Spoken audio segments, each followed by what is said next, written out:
My name is Sebastian. I'm an artist and an adjunct professor at New World, and I've been the liaison between Vizcaya and New World for organizing this project. I can't believe we have 6 students here. That's half of our participating artists. We have 12 students who have joined us in this effort to create artwork as part of the Vizcaya Mail program, and also for exhibition at Vizcaya on May 6th as part of the Vizcaya Late program. I came up with this concept in consultation with Rebecca and Gustavo of Vizcaya as emblematic of a wonder in the wilderness, both the construction of Vizcaya and also its aesthetic vision and the integration between the building project and the environment. So that led to the invitation to the students and a day when we all explored Vizcaya together and held conversations surrounding this concept. That work was created in response to archival images, as well as the following prompt. What wonders would you find in a secluded wilderness? How would you capture these visions in a postcard? Vizcaya was built as a fantasy palace in the days when Miami was a series of communities spread throughout mangrove islands, hardwood hammocks, pine rocklands, and sawgrass wetlands. The architecture of the estate used native limestone rock that was carved into mythical and heroic forms. Sculptures and labyrinths were nestled into the wilderness to create a landscape of hidden delights. And really, through a lot of your work, I kind of found that your answer to what is a wonder in the wilderness is the wilderness itself, that nature is itself a wilderness. And for contemporary residents of Miami, I think that Vizcaya really provides an opportunity to experience native hardwood hammocks, the mangrove shoreline, and this really just resplendent garden environment. We have a series of questions. Jump in when you have an answer to the question. We'll kind of give a moment to think about it. But the first question is, what does Vizcaya's aesthetic legacy mean to you, and how is it connected to nature? Well, immediately, when you say what part of that is nature, I go to use of materials with the stone and I guess like the curated natural foliage that exists as like the gardens.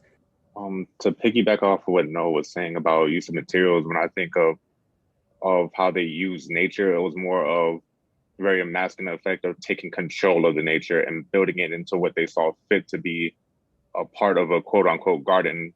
Because a lot of the things that they had in the garden, like the rose bushes, didn't really belong in Miami and they withered away. And that's when I realized that they also took parts of the nature that was coming from Miami and Florida and started to build gardens around that by the entrance of Vizcaya, that part that was supposed to be a natural part of it. I thought it was really interesting going back to a reading that we had in Warp about gardens and how they're a show of power and wealth. And that's what I really see within it. I'm just trying to think of my experience in Vizcaya, and like just by walking into like Vizcaya, I never seen anything like it. I feel like I'm in like a different world. I see like some of the Venetian art, like in art history, like some references, and it's just like it's my first time going. This year was my first time going, and I was just fully amazed by how it was. I felt like I was like in a set of a movie almost, but not even. It's just that it was like really different, and seeing like the sculptures like being evolved with the nature, especially by the ones in the water. Like I have never seen that in my life, and it looks so organic, and it felt like it belonged there. Yeah, I think that's a great kind of like to focus on the materiality and those amazing limestone sculptures that are made out of our native limestone rock. I think that is, both Noah and Catherine, you guys mentioned that. That's something that came up in our conversation when we were at Vizcaya, what Lance brought up, this kind of idea between accessing and dominating nature, and the way that that balance played out in terms of Vizcaya's legacy. I'm curious, some of you alluded to this a little bit in your introductions, but I'm curious why you chose to participate in this partnership, what the motivation was. It's just one of those opportunities that is just way too good to not participate in. Knowing the legacy of Vizcaya and being a student immersed in Miami, it just was like, I didn't really have to think too much about it from experiencing it. I went my freshman year in college to Vizcaya, and just that experience alone was enough to be like, yep, I want to occupy space here meaningfully. You know how we all like live in this type of like city environment, like we're always like busy either like school or like working, and just like visiting Vizcaya gives you like that escape into the art world, like being introduced to like, you know, newer opportunities. And I just wanted to take this opportunity as well to like find more things out there that will help what's the word, to incorporate it within my art, because I like, you know, Miami, so pretty much that. Yes, I actually participated because Vizcaya was one of the first buildings in Miami to really be built and be here and be stabilized, and just the history of it, the wealth that came in, and the statues always brought a part of it from the falling European kingdoms, and just the historical and cultural context that it brought to the forefront of Miami. For me, just being a local artist from Miami and in a place that's very familiar, but really far out of reach from my experience, I felt like it was a good opportunity to kind of like tap into the world of Vizcaya, and from a perspective of someone that has been in Miami for a really long time. Along with things that you've been talking about, we wondering how does the artwork really, from this project itself, express the larger practice of each of yourselves, right? And how do you think this experience might inform your future practices, right? I think for me personally, the influence that I saw most forming was the history and the context behind it. Because within my work, I tend to talk about BIPOC people being, because myself, I'm indigenous, Black, Chinese, and white. So and I grew up in Miami, and so did my father. So within the historical context, I just like how Vizcaya could play a role in me learning more about Miami and more about the communities and the effects that Vizcaya had, because it was one of the it was one of the buildings that had a lot of wealth going into it, and it brought a lot of attention to Miami at that time period because of what they're bringing in, the sculptures, having Bahamian people create the statues and all of that context within the community. Because as we know, Bahamian pirates, or Bahamians in general, were one of the first people outside of the natives to be here in Miami. And to pay them to do the work was just amazing to learn and further my educational understanding of Miami. I think it will have a big influence on how I speak about my city more often in my work. That's beautiful, Lance. Thank you so much. I think I'd like to just piggyback on what you just said, Lance. What does Vizcaya mean to you, and how is it connected into this fabric of what Miami is for you guys today? Like, what does it mean to have this palace or this estate and museum here in Miami, and how does it relate to your lives, I guess?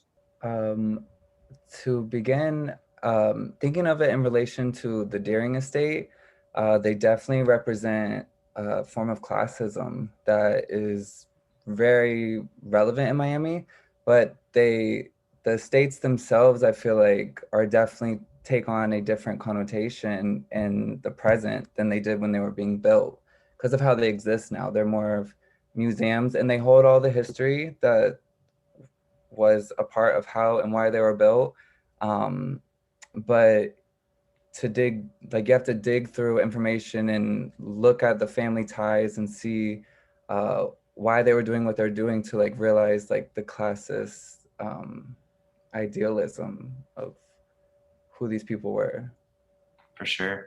It's still very relevant today in our communities, because we even see that elitism, that classism, that coming in and taking over the land and building it to be your own and cultivating it to be your own within Wynwood.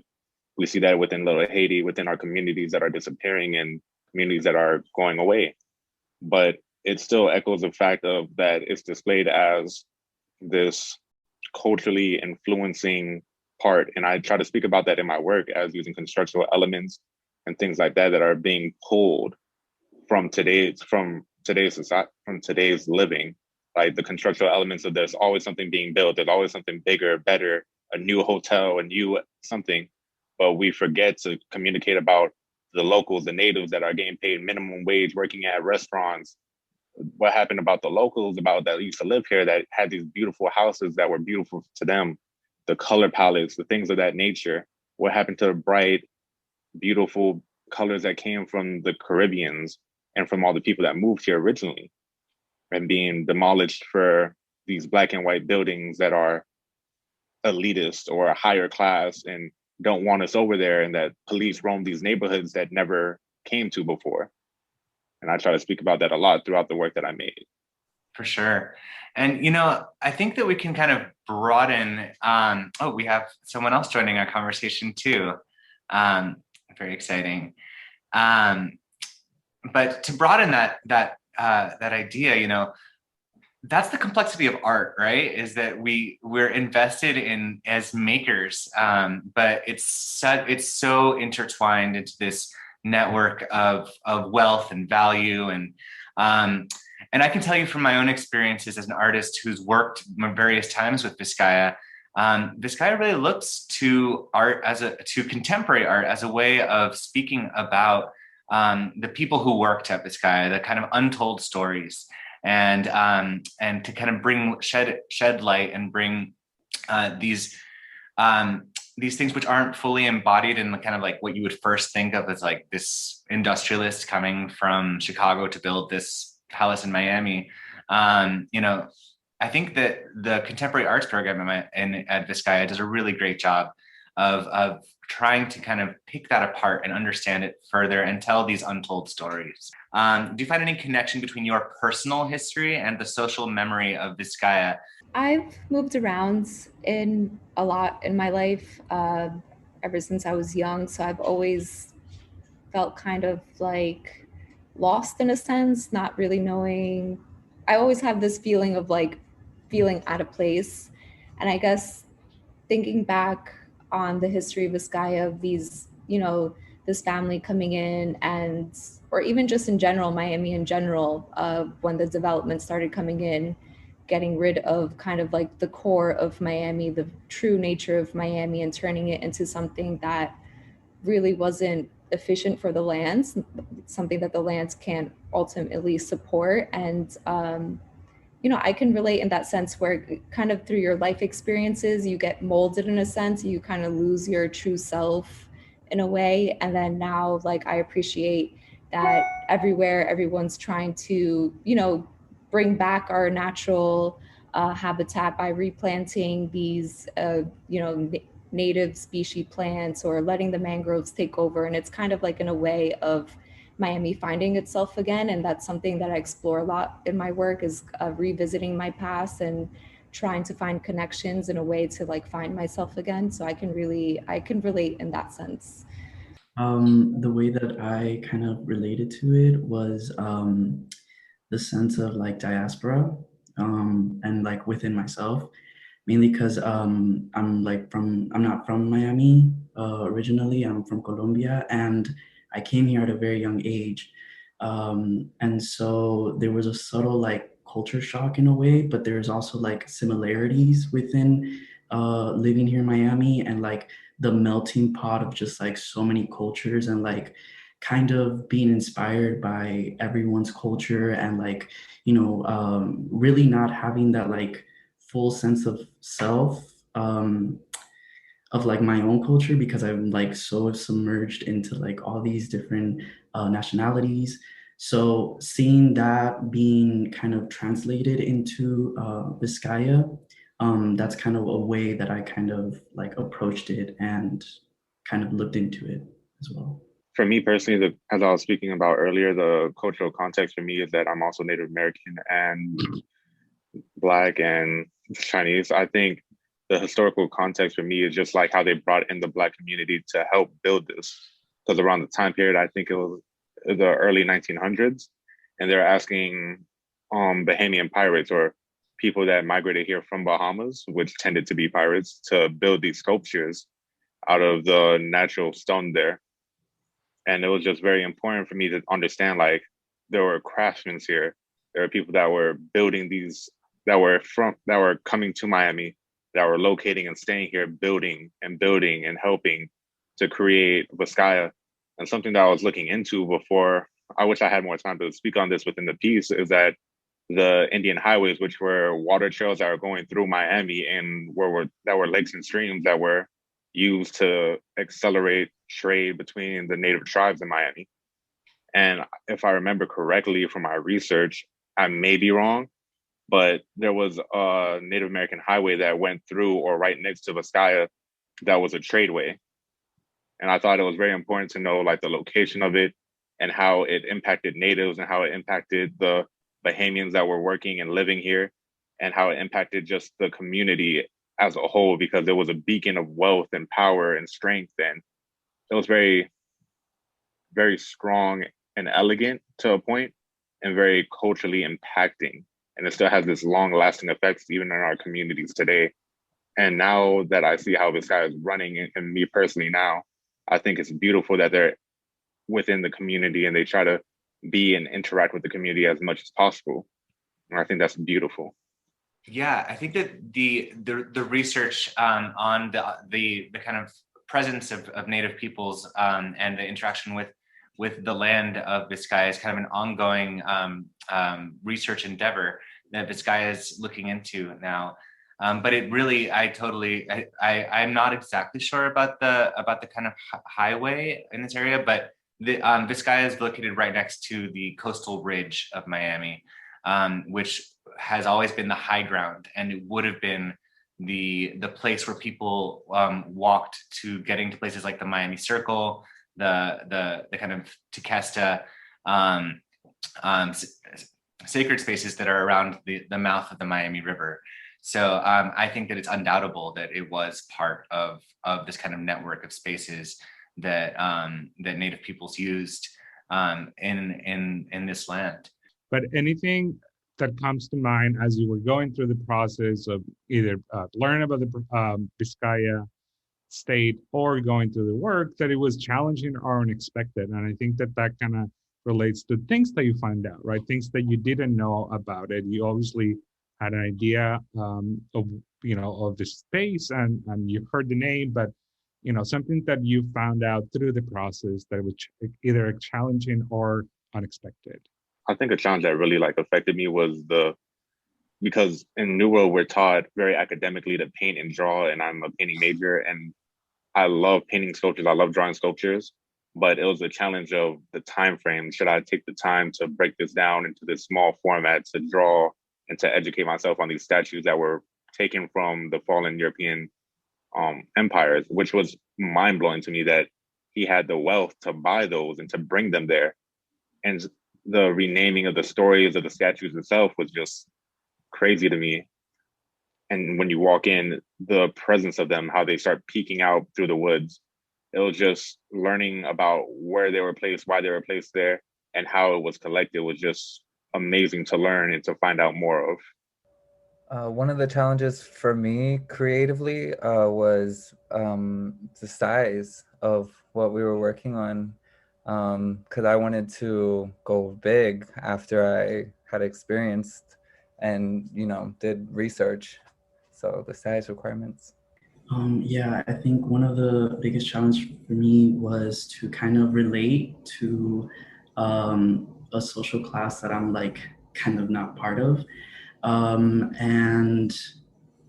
But then I thought of what the title was. I thought of when I went to the place and how I was inspired by nature itself. And then I brought it back to my art practice. And nature is just one of the main components that is used within my work. And if you see one of my works, you see little details of nature kind of taking over. And referring back to the hidden stories that are within Vizcaya, I think now there's a subtle shift within the culture, and those stories are coming back. So much like nature, it's kind of taking over, and there's an empowerment within not only nature but within those stories as well. And so that's where it all tied together. I mean, I think one of the things that really came to bear through this whole process for me, as in terms of like on the organizing end of it, was the complexity of a thing like Vizcaya in a community like Miami. You know, what it represents, the ambition, the scale, the way that, I mean, that it's inspiring, the ways that it challenges our value systems, and our ability to relate to such opulence and wealth. But how do you know, it's like hard to relate to, and at the same time you're like stuck in awe, and it's like it's this really dynamic place, I think, for understanding things in a deep way. And I really want to thank you guys all for thinking so deeply through this work and through this conversation and expressing yourself so articulately. Rebecca, would you like to ask some questions? I would. I'll also just say some of my biggest takeaways from just listening to this conversation, and thank you for even being willing to spend some more time with us, is that you all were inspired by Vizcaya, but in a lot of ways really added your own voice to Vizcaya's story. And I can't tell you how important that is generally, but also to Vizcaya. Sebastian mentioned that we do have a contemporary art program, and Vizcaya has committed to working with artists to lend their voices to Vizcaya's story. And exactly as Sebastian said, Vizcaya does belong to Miami, like literally and figuratively.